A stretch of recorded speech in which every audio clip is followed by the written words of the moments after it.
एक बच्चा मुझसे मिला, सर मेरा 10th में जो है 95% था और फिर वो 1-2 साल बिता करके आया कि मेरा 11th जो है बहुत बेकार हो गया। तो प्रॉपर गाइडेंस के लिए थोड़ा सा ध्यान रखिए, जहां देखें टीचर जो बच्चों के साथ इंटरेक्शन कर सके, डायरेक्टली इंटरेक्शन कर, 1-to-1 इंटरेक्शन हो सके जहां पर। तो ये सारी चीजें अगर आप ध्यान में देंगे तो निश्चित तौर पर एक अच्छा चुनाव हो सकता है और ये 4 साल आगे आपकी जिंदगी के जो क्वालिटी ऑफ टाइम है उसको क्या करेंगे, खराब करेंगे। इसलिए जल्दी स्टार्ट करें, सही चुनाव करें और 11th बहुत इंपॉर्टेंट रोल प्ले करता है। या साइकिल से जाऊं या 4 व्हीलर से जाऊं या कुछ नहीं तो मैं रेंग कर जाऊं, कैसे भी जाऊं, लेकिन मैं अपने घर के रास्ते पर अगर चल पड़ूंगा तो जरूरी यही है कि मैं घर तक पहुंचूंगा। हेलो एवरीवन, स्वागत है आप सभी का केजीएस के इस बेहतरीन प्लेटफॉर्म पर। थंबनेल देखकर आपको लग रहा होगा कि क्लास 10th तो खत्म हो चुकी है, रिजल्ट आ चुका है, 11th में हमें जाना है, एडमिशन कहां लेना है, किस चीज की तैयारी करनी है।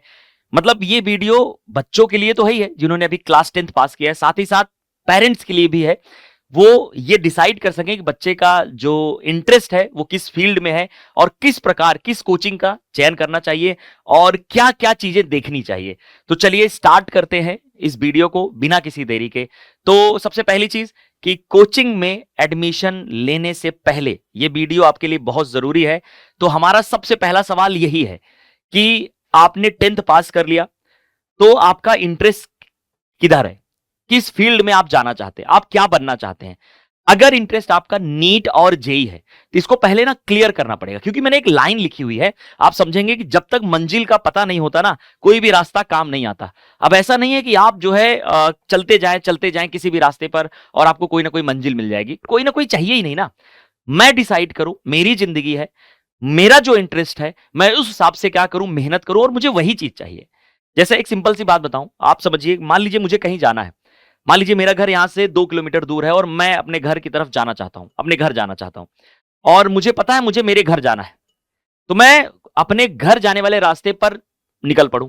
मैं पैदल निकल पड़ूं, बाइक से निकल पड़ूं या साइकिल से जाऊं या 4 व्हीलर से जाऊं या कुछ नहीं तो मैं रेंग कर जाऊं, कैसे भी जाऊं, लेकिन मैं अपने घर के रास्ते पर अगर चल पड़ूंगा तो जरूरी यही है कि मैं घर तक पहुंचूंगा। हो सकता है कभी पहले पहुंचूं, कभी बाद में पहुंचूं, लेकिन अगर मुझे पता ही नहीं है मुझे कहां जाना है और लोग मुझे इन्फ्लुएंस करते रहेंगे, मैं घूमता रहूंगा क्योंकि मेरी मंजिल का तो कुछ पता ही नहीं है।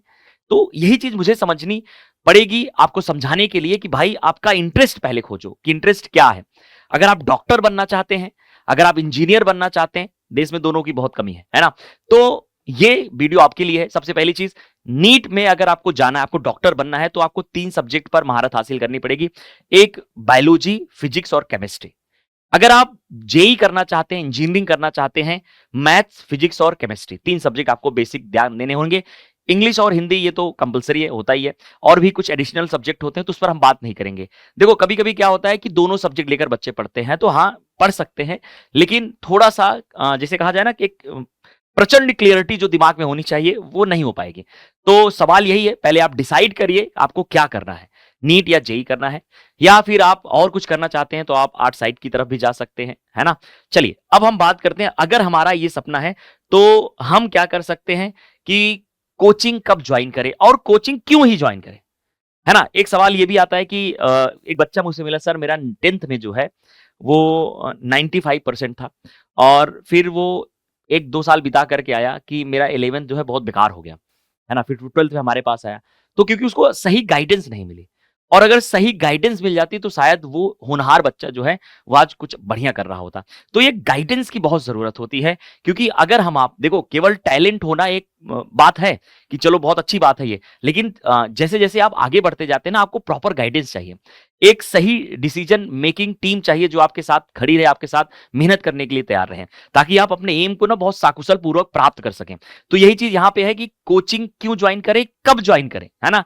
तो कोचिंग क्यों ज्वाइन करनी है, तो उसका सबसे अच्छा जवाब यह है कि सही गाइडेंस के लिए, है ना। कोचिंग एक टूल है, एक रास्ता है जो आपको ये दिखाएगा कि आप अपने एम को कैसे बहुत आसानी से अचीव कर सकते हैं। तो दूसरा सवाल आता है कि कब ज्वाइन करें और कौन सी कोचिंग ज्वाइन करें, है ना। तो पहली चीज, अगर आपने 10th पास कर लिया है तो सबसे आइडियल जो टाइम होता है कोचिंग ज्वाइन करने का वो अप्रैल और मई होता है ना। क्योंकि अगर आप जून जुलाई में ज्वाइन करते हैं तो कहीं ना कहीं आप 1 महीने लेट होते हैं। कहते हैं ना, जल्दी शुरुआत करेंगे ताकि हमें ज्यादा समय मिले, अगर कोई कमी भी है तो उसको हम क्या करें, कवर कर पाए। तो सबसे पहली चीज, आइडियल टाइम हमारा क्या है, अप्रैल से मई के बीच में कोचिंग ज्वाइन कर लें। क्योंकि देखो, अब कौन सी कोचिंग ज्वाइन करें, तो मैं आपको एक लाइन के थ्रू समझाने की कोशिश करूंगा कि कोचिंग का मतलब जो महल या बिल्डिंग से नहीं मतलब होना चाहिए, वहां पे उनकी टीचिंग, उनका भरोसा, कितने बच्चे वहां से निकले हैं, उनका रिजल्ट कैसा रहा है, इन सब चीजों पर भी ध्यान देना चाहिए। जैसे खान सर की शब्दों में कहा जाए तो हमें फीचर्स पे नहीं, हमें टीचर्स पर भरोसा होना चाहिए, टीचर को ध्यान देना चाहिए। तो ये दो चीज आपके दिमाग में रहनी चाहिए। तीसरी चीज आप देख सकते हैं कि कितने बच्चे वहां पर पढ़ते हैं, उनका भरोसा क्या है, कितने रिजल्ट उनके जो है पिछले साल आए हैं। तो ये सब चीजें ध्यान देनी होंगी ताकि आपको एक ना कहीं गलती ना हो जाए, क्योंकि मैक्सिमम गलती यहाँ पेरेंट्स के साथ यही होती है कि वो ना भीड़ चाल में चल जाते हैं, तो जिससे उनके बच्चे को प्रॉपर गाइडेंस नहीं मिल पाता है। तो प्रॉपर गाइडेंस के लिए थोड़ा सा ध्यान रखिए, जहां देखें टीचर जो बच्चों के साथ इंटरेक्शन कर सके, डायरेक्टली इंटरेक्शन करे, वन टू वन इंटरेक्शन हो सके जहां पर। तो ये सारी चीजें अगर आप ध्यान में देंगे तो निश्चित तौर पर एक अच्छा चुनाव हो सकता है। तो अगली क्या बातें हम ध्यान में रख सकते हैं कि 11th कितना इंपॉर्टेंट है, क्या कोचिंग कर रहे हैं तो 11th जरूरी है या 11th के बाद मैं कोचिंग कर लेता हूं। तो 11th मैं आपको बताऊं, अगर 11th 12th का जो सिलेबस है वही नीट का सिलेबस है, संभवतः वही जेई का सिलेबस है।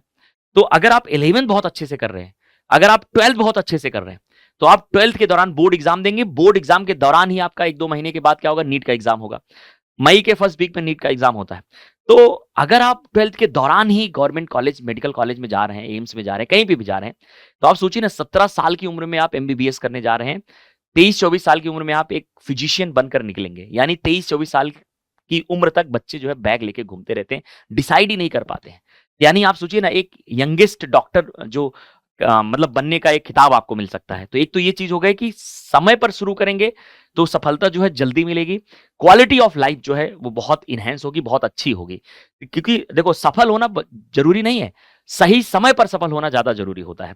तो इसलिए 11th बहुत इंपॉर्टेंट रोल प्ले करता है। मैं ये कहता हूं दावे के साथ, अगर कोई बच्चा 11th 12th में ईमानदारी से, है ना, जिस तरीके से हम लोग पढ़ाते हैं, अगर हमारे आइडियल जो कंसेप्ट होते हैं, आइडियल जो हमारा तरीका होता है, जिससे हम बच्चों को मोटिवेट करते हैं, उनको उस रास्ते पर लेके चलते हैं, अगर वो ईमानदारी से चल ले, तो वो 12th के दौरान ही क्या हो जाता है, सिलेक्ट हो जाता है। और 12th के दौरान सिलेक्ट हो जाए तो सबसे अच्छी चीज ये होती है, उसका ड्रॉप करने में 1 साल खराब नहीं होता है, बहुत जल्दी उसको सफलता मिल जाती है उसके बाद। क्योंकि कम एज में डॉक्टर बनना एक अलग अपना रुतबा होता है। क्योंकि आप देख रहे होंगे ना, आप जब जाएंगे मेडिकल कॉलेज में तो आप बहुत सारे सीनियर बच्चे भी मिलेंगे। हो सकता है वो किसी भी अभाव में, चाहे वो प्रॉपर गाइडेंस ना मिली हो, 3-3 4 साल तक की तैयारी चलती है, ड्रॉप लेते हैं बच्चे।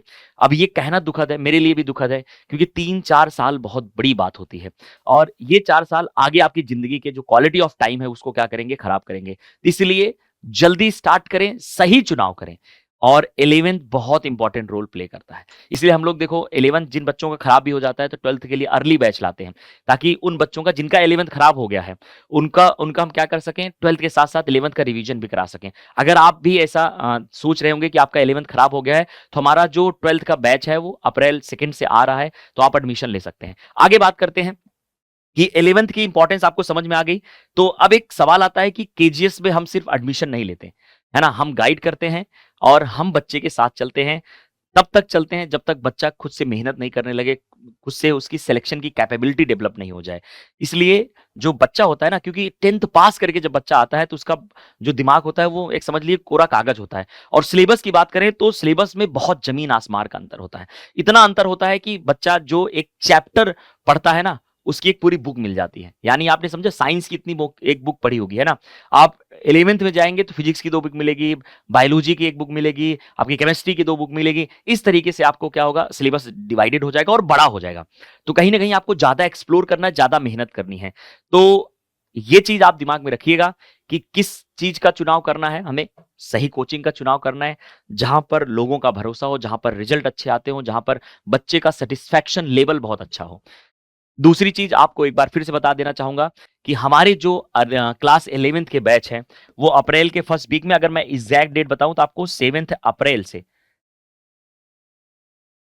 ठीक है, 7 अप्रैल से स्टार्ट हो रहे हैं। तो आप जो है एडमिशन ले सकते हैं। तो आई होप आपको सारी जानकारी मिल गई होगी, उन पेरेंट्स को भी जानकारी मिल गई होगी जिनको अपने बच्चे का एडमिशन जो है 11th में कराना है। एक चीज और याद रखिएगा कि केवल फीचर्स के साथ साथ यहाँ पर जो है फीस भी बहुत कम है, मात्र 35,000 रुपए है, जो आपका 11th में नीट की तैयारी के लिए मतलब कह सकते हैं बहुत नॉमिनल फीस है। और साथ ही साथ हम जो है हर 15 दिन पर एक टेस्ट कराते हैं जो नीट पैटर्न का होता है, यानी जो 2 साल बाद एग्जाम देंगे आप, उसकी तैयारी हम लोग पहले दिन से कराने लग जाते हैं। तो इससे बच्चे का जो कॉन्फिडेंस है वो बूस्ट होता है, और साथ ही साथ उसका जो एग्जाम होता है वो नीट के टाइमिंग पर ही होता है, यानी 2 से 5 जो हमारा नीट का ऑफिशियल टाइम है, उसी टाइम पर हम लोग एग्जाम लेते हैं, ताकि बच्चे की कैपेबिलिटी, उसके दिमाग की जो एक्टिविटी है उस टाइम पर पीक पे रहे, वो आदत डाल ले उस समय की। तो ये ही इतना कहना था इस वीडियो के माध्यम से। आई होप आप समझ गए होंगे। अगर कोई डाउट आपके मन में बसता है तो आप चैट सेक्शन में पूछ सकते हैं। तो चलिए मिलते हैं नेक्स्ट वीडियो में। अपना खूब ख्याल रखिए।